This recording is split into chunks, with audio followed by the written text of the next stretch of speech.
Hello and welcome to the YouTube upload of the Alan Bradley character profile. This is taken from episode 181 of Conversation Street, which we recorded way back in 2016. In fact, it was this week in 2016. In fact, that means this is about 5 years old. Almost exactly. I'm just realising this as I'm saying it. Our 5-year-old character profile of Alan Bradley, which has the complete character story in it because Alan Bradley got run over by a tram. He did, and I think the reason that we did Alan Bradley 5 years ago was to herald the return of Jenny Bradley to our screens. Oh yeah, I'm learning so many things now that I didn't know literally 30 seconds ago before we started recording this. This is amazing. Yes, so we're uploading this because sadly the actor who played Alan Bradley, Mark Eden, passed away very recently. This on New Year's Day 2021, so we wanted to pay tribute to him and his work on Coronation Street by uploading our character profile of Alan Bradley, the original gangster of Coronation Street.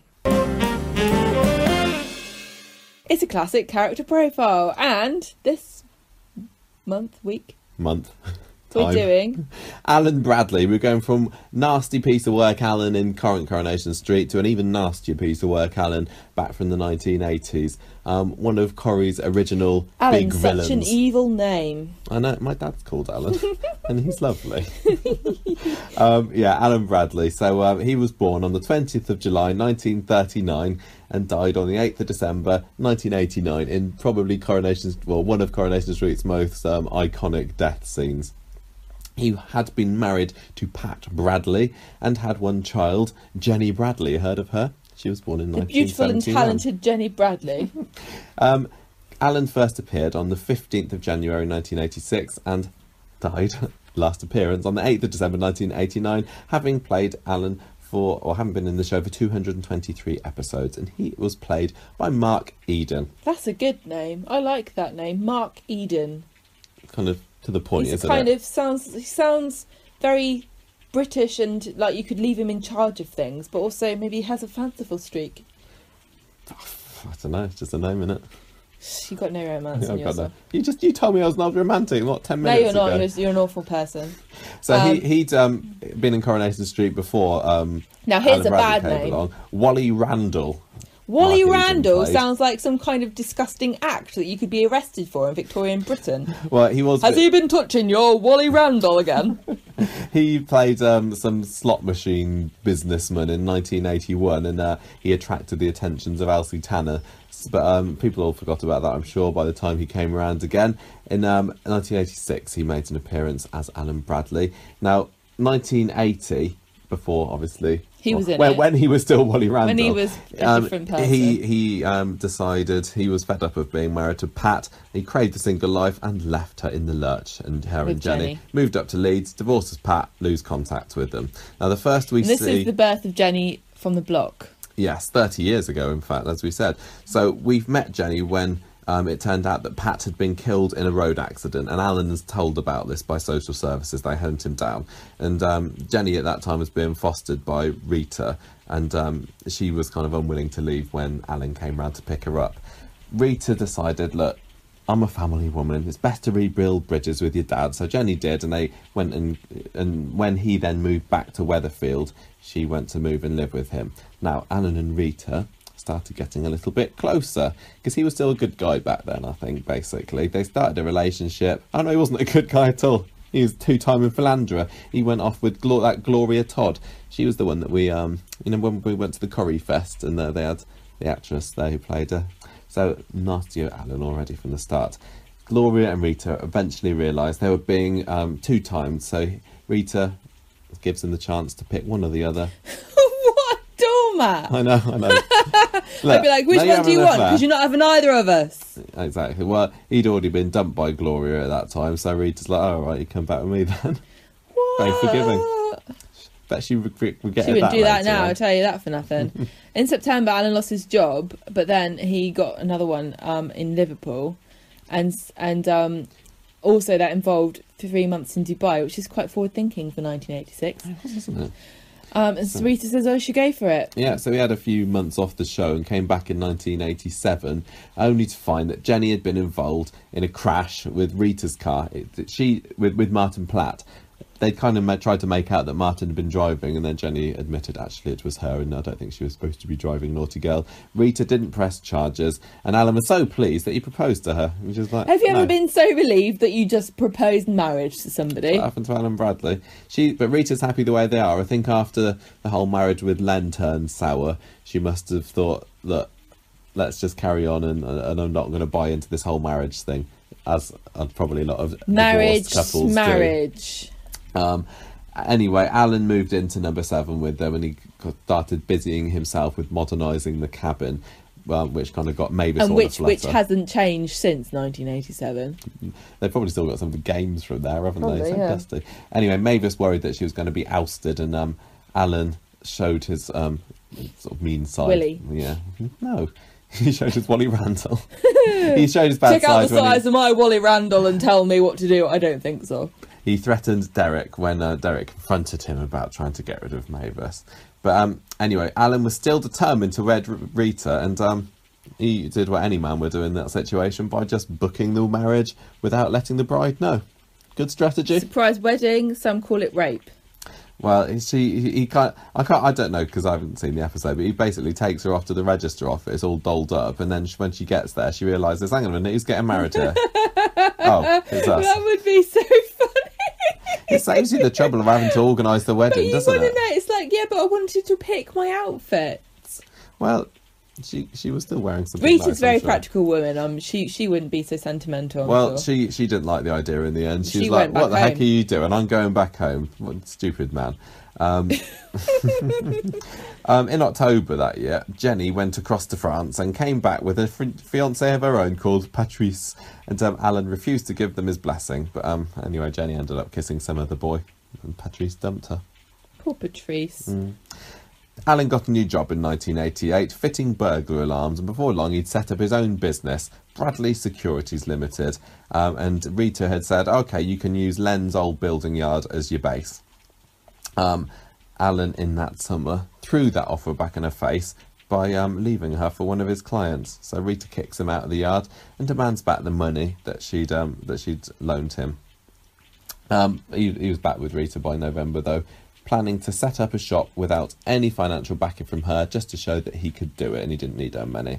But it didn't really work out because he did have her money, she just didn't realise it. He stole the deeds to her house and mortgaged it again for £15,000. What a amount. Bargain. Under the name of Len Fairclough. So he stole Len's identity to get all of their money. Identity fraud. Yeah. Everyone. Now, he moved his business to a different shop to cover up his tracks, and they also got all his bank letters redirected there and everything. And he made a move on Dawn, his receptionist, but she rebuffed him, and he tried to rape her, though she escaped. Rude. He was definitely a bad lad by this point, wasn't he? I think at the point you get to attempted rape, you can definitely categorise them as a villain. It seems like he's one of those characters that starts off as kind of a normal guy, and then The writers go, this is boring. Let's make them evil. Spice things up a bit. Yeah. I can't remember whether it was his memoirs or in a unofficial book or something. Eden had gave a little description of that scene. He said, "I thought I'm not going to do anything near to what I'm going to do when we do it on tape because she'd be prepared for it. So on the actual take, I grabbed hold of her, and she couldn't get away from me, and I started to pull her skirt up. She was fighting for her life to get away. I mean, she wasn't kidding. We were knocking things over, and she shoved me off, and I grabbed her, and she was running out the door. Afterwards, she was shaking a white face, but it worked." That sounds like the Ken and Deirdre scene, I'm doesn't slightly it, from the uncomfortable doorstop? with the amount of times that a male actor on Coronation Street has been rewarded for basically assaulting an actress. That is twice, and isn't getting it? a really good scene out of it. That's the 80s. You could get away with that then. You left it another year. If you need to beat it out of them to get a good scene, do it. I wonder whether they do that kind of thing nowadays. I'm 'cause sure it is they a bit- do. I mean, the actors and stuff. They the actors on the receiving end of it kind of realise they probably like it's for my heart, darling. Of course. Oh, darling, I didn't mind it at all. No, I'm sure. I mean, Give you a chance to improvise. I don't think for 1 minute that there wasn't a genuine fear in Sarah Louise's eyes during the live episode when Callum was attacking her.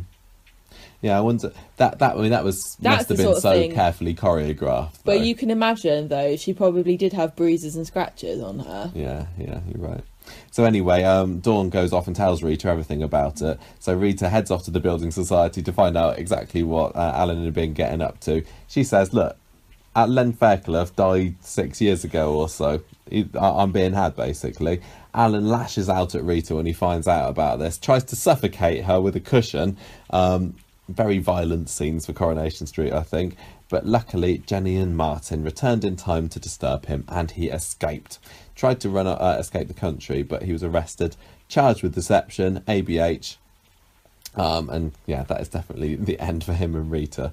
He pled guilty, but because he'd already had time on remand, he was able to walk free. I can't believe things like that actually happen. You can be found guilty, sentenced to 2 years in prison, I think he was, and then he just gets to go home again. It doesn't seem quite right. Anyway, he basically spends the rest of the year stalking Rita, getting a job outside on the building site just outside. You know where the maisonettes are? I think this was the time when the maisonettes were being built, so it was all like a building site then. And he also, he kind of moves in nearby, and Rita gets terrified by this. She starts to think he's following her, spying on her. There's a break-in at the cabin, and she accuses him. It wasn't actually him. So she ends up going off to she goes up to Blackpool. Oh yeah, she ends up going off to Blackpool, and everyone thought that Rita's dead. And they going to Blackpool is as good as being dead. It is in Coronation Street. Everyone starts to think that Alan has buried Rita under the floor. And as we know from what's happened to Callum, that kind of area is very quite good for storing burial, dead bodies. So you can understand why they thought that. But they obviously dig it up and she's not there. But Alec Gilroy discovers that Rita is actually fine. She's in Blackpool, although she's had some kind of weird amnesia spell or something, and she doesn't really realise what's going on. So he drives up there to bring her home. I think it doesn't. There's that whole episode is very iconic where he like goes into the room. Bet's there as well because she's gone up to find Rita. He goes up to her hotel room, drags her out of the bed. It turns out that it's Bet and not Rita. Oh right, yeah. And then Rita's wearing a very fetching bin bag. I was just going to say Rita's wearing a bin bag in that next scene. Because he goes out of the hotel and then Rita's just walking down the road, not knowing what's going on, wearing this massive bin bag. It looks like, and he grabs her. As like, right, you're coming home with me, and she doesn't know what's going on. She gets in. He kind of throws her in the car. She gets out, wanders in a daze across the road. Tram splat, dead basically. And Who dead? Because you don't make it clear there.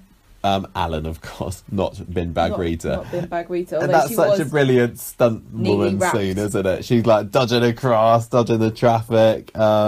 Very sprightly for. I don't know how old she must have been there. I don't think she could. Then. That's silly.